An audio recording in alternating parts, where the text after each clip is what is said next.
Hello! So we're now in 4th week, which makes us pretty much nearly halfway through term, which is pretty scary because it's getting closer and closer to the end of my time here at Oxford.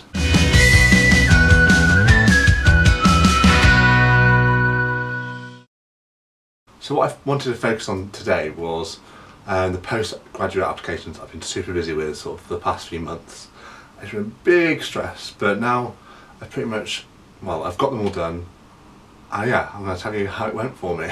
So I guess the process is kind of similar to the UCAS process you go through when you're applying to universities, but wholly more complicated and stressful.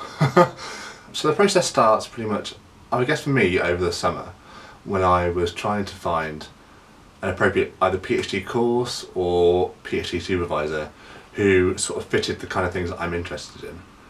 I found a couple who seemed really great, and I dropped them emails, big long emails about why I'm interested in what I want to do, and what I was interested in possibly pursuing research wise, and basically received no responses, and I emailed like 5 people, so I was quite disheartened by that. But then I started to focus more on PhD courses rather than a straight sort of traditional PhD. Because I've only got my bachelor's after this, I haven't actually done a master's at all. I wanted to have some kind of year where I could get a chance to learn lots of different techniques, sort of as a scientist. That's quite important, before I actually started properly into my PhD. So I found some courses that were like 1+3 courses, so they have like a master's year at the start, and then you pick your supervisor in that rotation year where you get to try lots of different things, and then you do your 3-year PhD after that. And then there were other ones which were 3-year PhDs, but they were also more structured. You had sort of physical techniques workshops and things, so there was sort of a range I was looking at, and they all looked pretty exciting. So in the end I applied for about 5, 3 at UCL, 1 here in Oxford, and then another in Cambridge. The way you applied to each different course was slightly different as well. So unlike UCAS, where you just put it in and you send all of them out at once, you have to apply to each one individually, and the application process differs ever so slightly, so you really have to concentrate when you're doing it. The Cambridge one was pretty much the earliest I had to worry about, because the deadline for that was way back in December, which is far earlier than anything I'd heard of for the rest of them. And just like with your UCAS applications, I had to put together a personal statement about who I am, what I like, what I'm interested in pursuing, and a little bit about myself. And then I had to attach a CV, and I had to fill in a big questionnaire about me and my future career goals. It was quite intense actually. For some of the others it was less intense. It was more of just a send your CV and your personal statement to an email address and we'll get back to you. I liked those a lot more. It was a lot less stressful. Some of the applications also cost money. So the Oxford and Cambridge one were 50–60 quid each, which is quite a lot of money just for an application, especially when you don't really know what's going to happen to it. It could just get rejected straight away. But the UCL ones are free, and I think that's sort of a better way of doing it personally. It was a couple of weeks wait until I found out whether I was going to get an interview. And in the end I had 3 interviews. I had 1 in Cambridge and 2 in UCL. So the day before my first interview I was already pretty stressed out about it. I had like a block of 3 in a really short space of time. And I got an email that day being rejected from Oxford without an interview.